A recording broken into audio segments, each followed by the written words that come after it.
welcome to my second video in my tips and introduction to diamond painting. And today's video is going to focus on tips and tricks that I kind of wish I had known, and I also reached out to some of my friends who do diamond painting and we kind of collated our knowledge of tips and tricks that we think are good things to know right when you're starting doing diamond painting. So the first thing I'm going to talk about is size.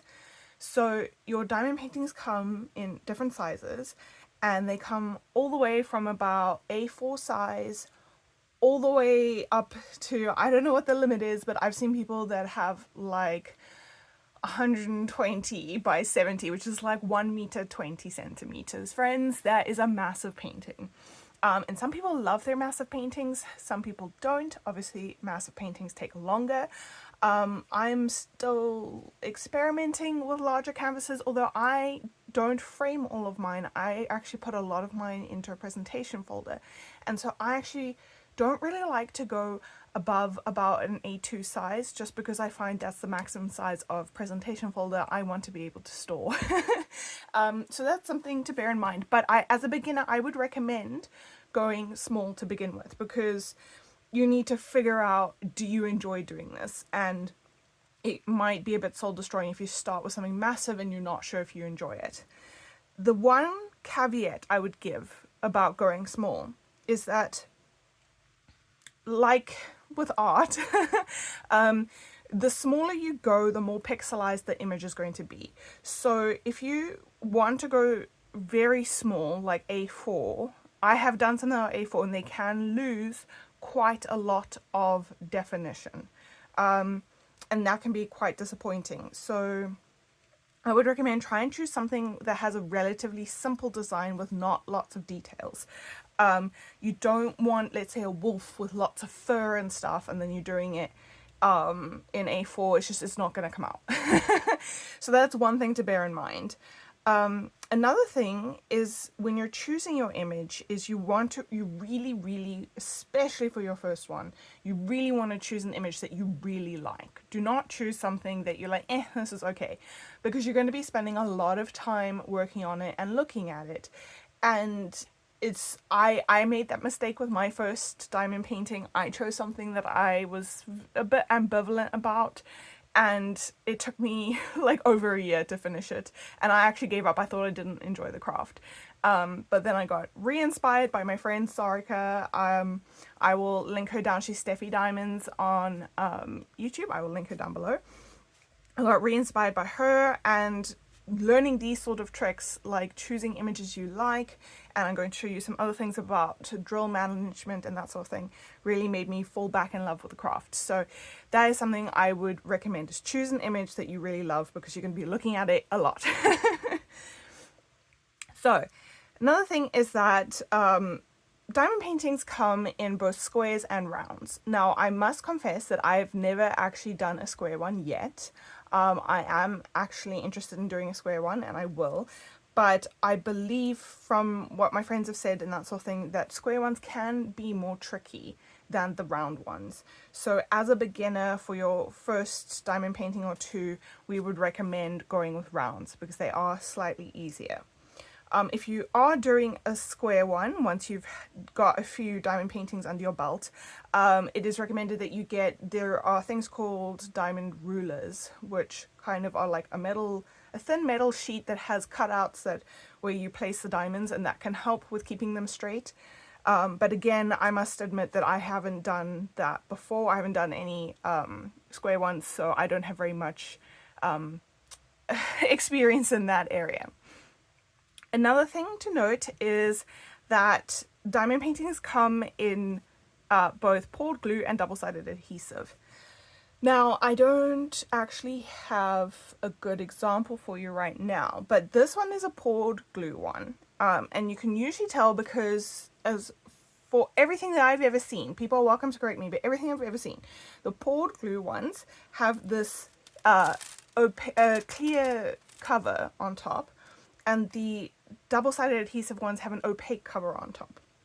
Now, basically what this means is that this image was printed down, and then they poured glue, and kind of like how they do screen printing, they scrape the glue across in like a sort of frame, so it goes slightly over the edges of the image, but it's like retained in this area, and that is your glue. Double-sided adhesive, what they do is they take these long sheets of basically double-sided, almost sticky tape, and they place it down, and so the one side is now stuck on top of the printed image, and you need to pull off that release paper off the top, and you can put it on the other. The problem that can happen with that is that when these things are transported between different countries, there's humidity, there's temperature change, there's all of these different sorts of things, and you can find that the double-sided adhesive does not adhere properly to the canvas, or the canvas changes shape, or basically you get what are called rivers or bubbles, where you need to actually let air out because it's not adhered properly, and it can cause some of the drills to kind of pop off slightly. So I would recommend that as a beginner you try and go for poured glue, and you only try double-sided adhesive afterwards. I've actually done a number of double-sided adhesive ones, and they're actually fine if you know what you're doing, but I would just say that they're a little bit more tricky. There's a few extra things you have to think about when you're doing them, so I would recommend going with poured glue. Another just like side note is that with the transparent cover, if you happen to want to change colors, once you've done a few kits, you often have leftover drills, and let's say that I want to make his little collar into pink instead of blue, I could actually change those colors myself with my spare drills. That is much easier to do when you can see the whole image. With the double-sided adhesive, because the covers are opaque, you can't see through them, it makes it much more difficult to plan what changes you want to make if you want to make changes. But I feel like that's getting sort of, not advanced, but more intermediate, not really beginner. So we'll just leave that at that. Okay, so the next thing is to section. Oh, wait. While we're talking about covers, the other thing, which you might not know, is that these covers actually have a right side and a wrong side. So be very careful of taking it off and putting it back on again, because you might put it the wrong way. And that will be very bad, because the glue will then stick to it, and you might end up pulling the glue off when you take it off, and it'll just, I bought some little Christmas cards that you could do, that are only a partial, so it's not a full canvas, it's just like certain sections you add the diamonds to, and I ruined one by putting it on upside down. I would warn against taking off the whole cover if you're doing a larger piece. I would only take off the cover like when you're doing maybe cards. If you buy the small cards, those you could take off the cover, and what I do is I just put a sticker, like a little star, gold star or something, on it before I take it off, so then I know which is the right side and which is the wrong side. So that's a quick tip about that. But let's talk about sectioning. The first time I got a diamond painting, it was a little bit, this is a 30 by 30. I got a 30 by 40 for my first diamond painting, and I did not know about sectioning. So I kept trying to peel this cover back, not all the way, but just like half of the way, and working on it, and then I would get my hand in the glue, and it was just not fun. It was really difficult, and I would get like fuzz in the edges and stuff. So I'm going to show you. The first thing I would recommend is, this one's actually not too bad, but when the glue overlaps, because it should overlap the edge, what I would recommend doing is getting some washi tape. So I have some thin washi tape here, which I really like for the edges. A lot of diamond painters like the thin washi tape for the edges. So I'll get this cute pink because it matches. And then you just get some, and then I line it up with the edge. You don't want it to go over to the drill field, but you just run that along there. For anyone who's wondering, this painting is the Kwai cat that I got from the Heartful Diamonds. So I think they still have it in stock. So if you also want one, that's where you can get it. So there you go. Probably kawaii. I say kwai. I feel like that's Afrikaans. Anyway, So there we go. I would recommend doing that around all of the edges so that you don't get any fuzzy bits stuck in that exposed glue. So I would usually, before I start my painting, I do everything. For this video, I'm just going to show you the bottom edge, but that's what I do there. Then we replace this back down. And now you can see it doesn't actually stick over that bit, but that's fine. Then what you need to do is you need to decide on a section. Now I am a little bit reckless and I just tend to just eyeball it, but you can, I know some people measure it, but you will choose a section that you think you will be able to complete in sort of one sitting down session. When I first started, I did like little squares like this. And now I use these release papers for my double-sided adhesive. So basically this is like what you would find at the back of a sticker. And this one actually both sides are release paper, so you don't have to worry about right side and the wrong side. And you could take off this whole cover and just put that down. Now the reason I haven't necessarily mentioned this as a beginner's thing is because as a beginner I would recommend trying to not spend too much money on extra things because you're not sure if you're going to enjoy the craft. I would recommend that for any craft that one starts, that one doesn't spend too much in the beginning.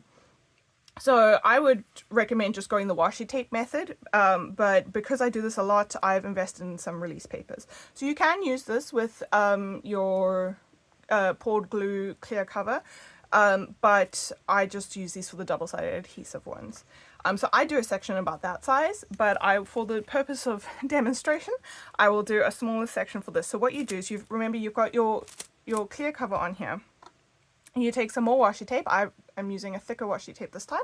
I like to kind of match my themes. This one's called Unicorn, and I just think it's a cute sort of fantasy pink. I think it goes well. But it really doesn't matter. I mean, I think you could probably even use masking tape. If you're just trying to do this at home, this is your first thing and you don't want to go spend money, I'm pretty sure you could use masking tape. I'm not sure about for doing masking tape over here where the glue is, but for on top of your cover, you could definitely use masking tape. So I'm just going to, when I actually do this, I'm going to grid out the entire thing. But for the purpose of the demonstration, I'm just going to do a small section. So let's see. You want to line it up with some of the drills.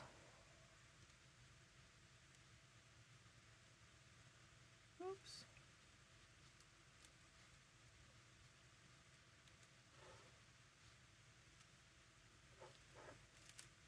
So you want it to go straight across the drills. You don't want it to go skew.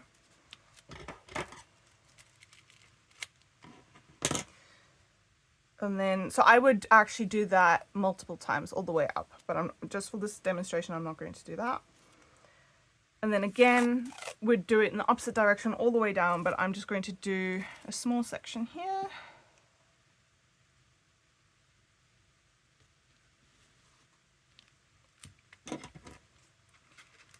And it doesn't matter. I actually, when I've spoken to people, a lot of people like to start at the top left-hand corner. For some reason, I like to start at the bottom on the right-hand side, but that's what I like to do. So that doesn't matter. That is totally up to you. So now that you've gridded this out, you're going to take your scissors. I'm going to say I'm going to work on this section.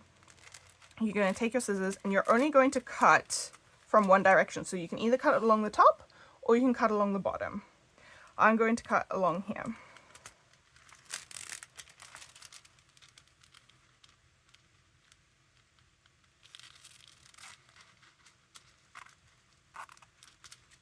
Okay, so now those two are slightly separate, and what this washi tape does is it stops this clear cover from tearing off at an odd angle or continuing to tear up when you try and lift it. It just helps it stay where you've cut it. Now, this is also something else which hopefully you've just got some magnets at home. You don't need any fancy, you get cover minders with some of the more premium kits, which are really cute. I've made myself some just using polymer clay and magnets, but any sort of magnet will do. So what you do is you lift up your section that you're going to be working on. So this is now here, and this glue here is exposed. And you put your cover minder on top there, and I've got the other magnet at the back. And that will just hold this section from flopping down and getting in the way. You could probably actually just put something heavy on here if you don't have magnets. Although if you then bump it or something, it might, I mean, not that it really matters, you could just peel it back up again, so that's not really a big deal. So that is how you do gridding with washi tape. I'm sure if other people have any tips and tricks for that, they can add them in the comments. But that's just something that I learned, which helped massively. It helped me so much.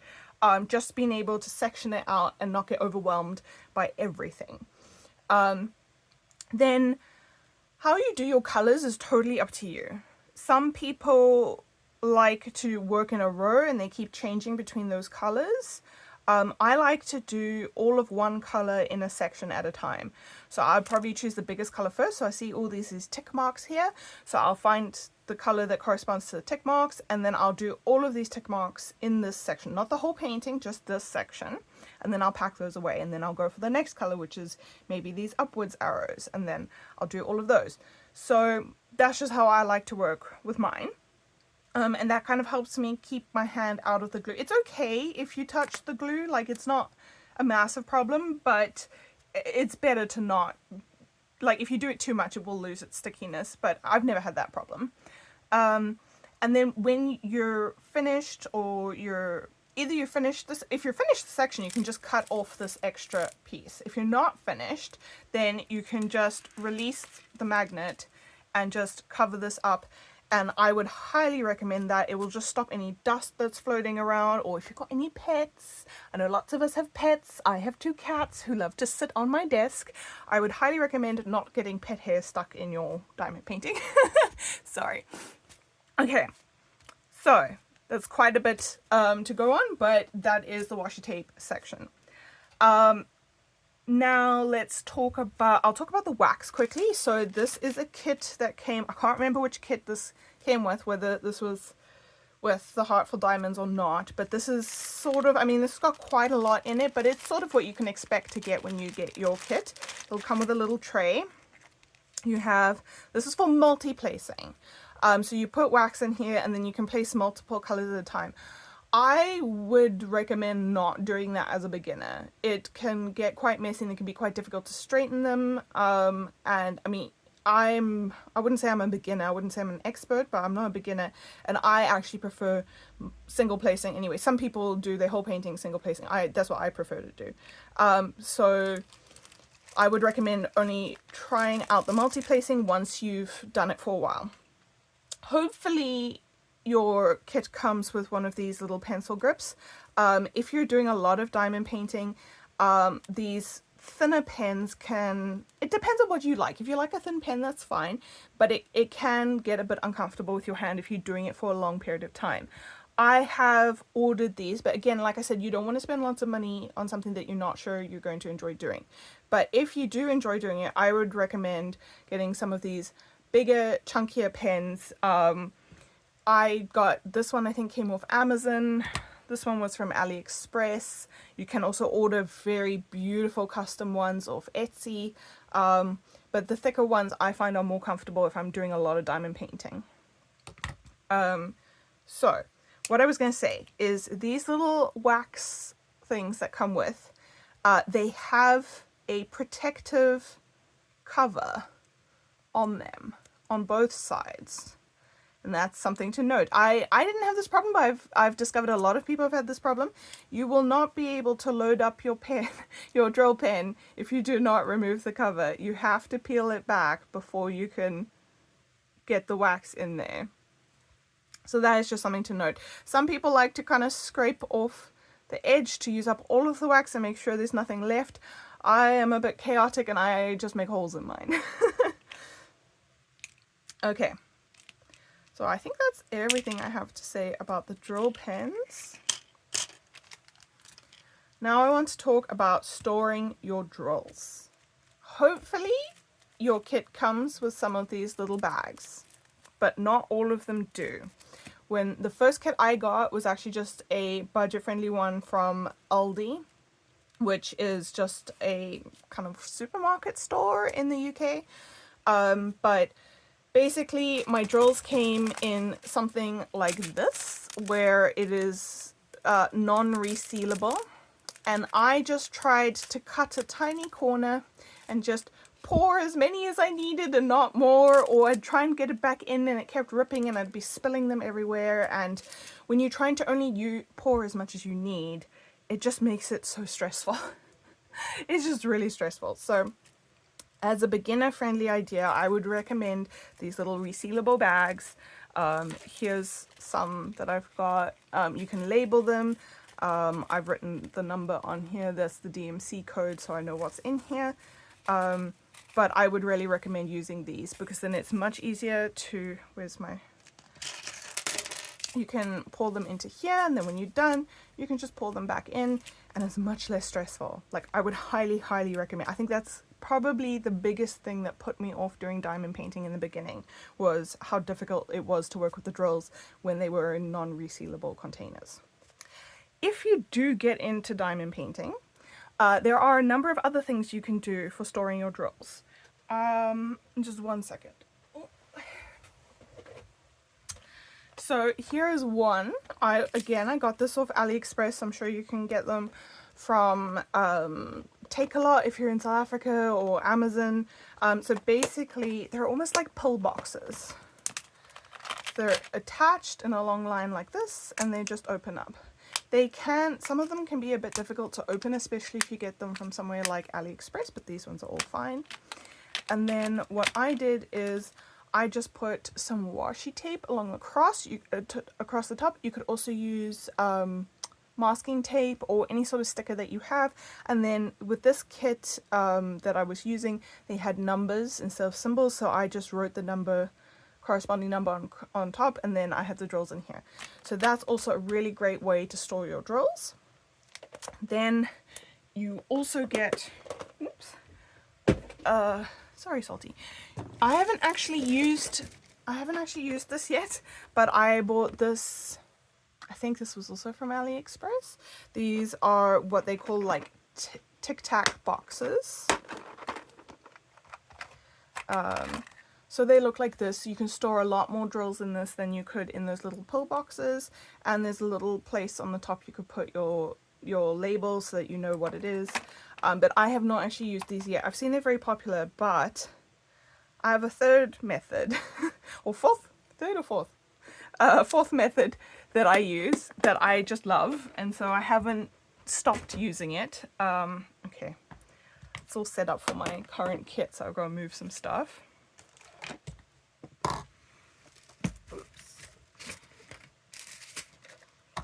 I have this. So this I got from Diamond Dots, and it's basically, it comes like this. It's just these little screw top bottles. What I like about the screw top bottles is that if my cats jump up here and knock them over, it's not going to pop open. The thing I'm worried about the Tic Tac boxes, and the same with those little pill boxes, is that if my cats jump up and knock it off, it might pop open and I'll have drills everywhere. This is not going to come open no matter what. Like, this is sealed. And then I just put stickers on, and I draw the corresponding symbols on top. Some kits come with them pre-printed, but your more budget-friendly ones do not tend to have printed stickers that you can stick on, so you have to write them on yourself. And I just went to, we have like a secondhand craft store near us, and I just got these little green stickers that I've been using. But this I would really recommend. I do find sometimes in some of the kits there's a color that has a lot and it's not all gonna fit in, and then this one had a lot, and this kit actually came with everything in the bags. They were already done in a way that you could open and close them. So I just keep this, there's like a little, there's a little pocket at the top here, and I just keep it in here so that when I start running out, it's actually this color. When I start running out of this color, then I can just top it up again. And that works really well for me. This is the method I've been using since I've got it, because it's really, really useful. And like I said, it's very pet friendly, and I don't want to say that. I was going to say if you have children, it's probably children friendly as well, but probably not, because I don't know at what age children can start unscrewing tops. So I'm gonna leave that out. I don't have children. But yes, so those are some methods. But when you're just starting, I would really recommend just trying the Ziploc bags. Not oh, Ziploc's a brand, but anyway, these little sealable bags. I would really recommend that, because it's going to drive you insane if you try and just work from these.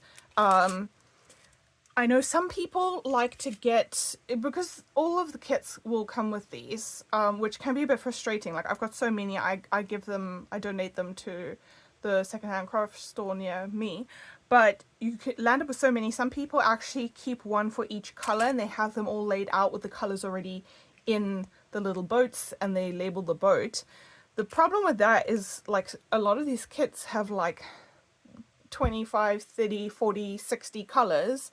And like I said, I have pets. My pets are going to jump up here, and there's going to be drills everywhere. So, and I'm clumsy. I will definitely knock those over. So I prefer to keep them sealed, but you could keep them in multiple boats if you've collected enough over time. I think that's everything I have to say about storing drills. Again, please, if you have any tips and tricks, please feel free to share in the comments. This is not meant to be like this is the only way to do it. This is meant to be a helpful, here are some suggestions if you're starting.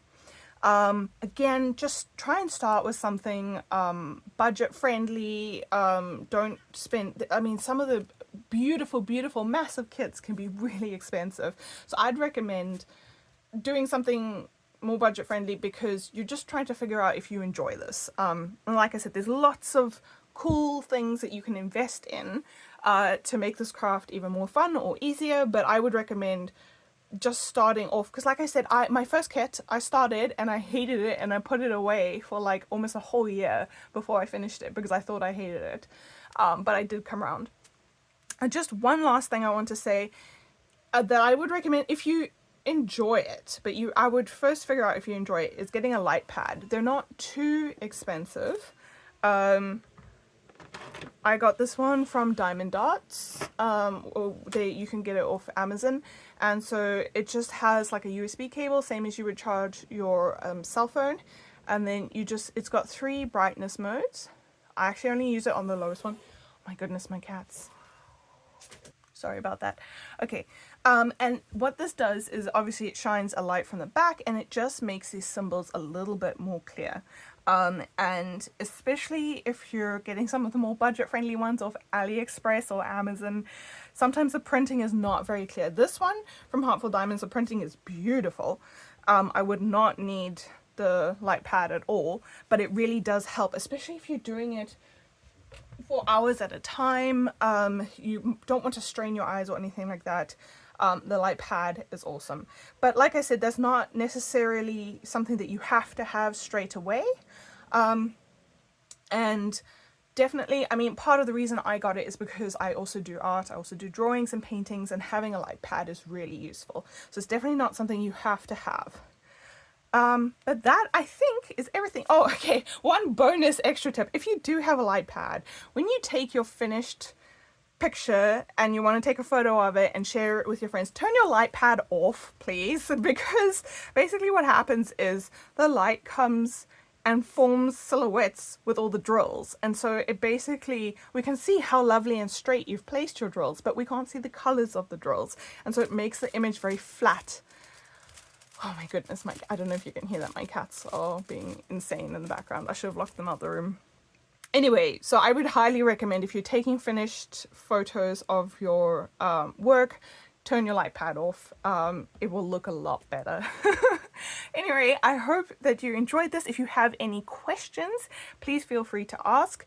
And of course, if you have any tips and tricks of your own, please share them down below. We all love learning together. Thank you very much for watching. Bye.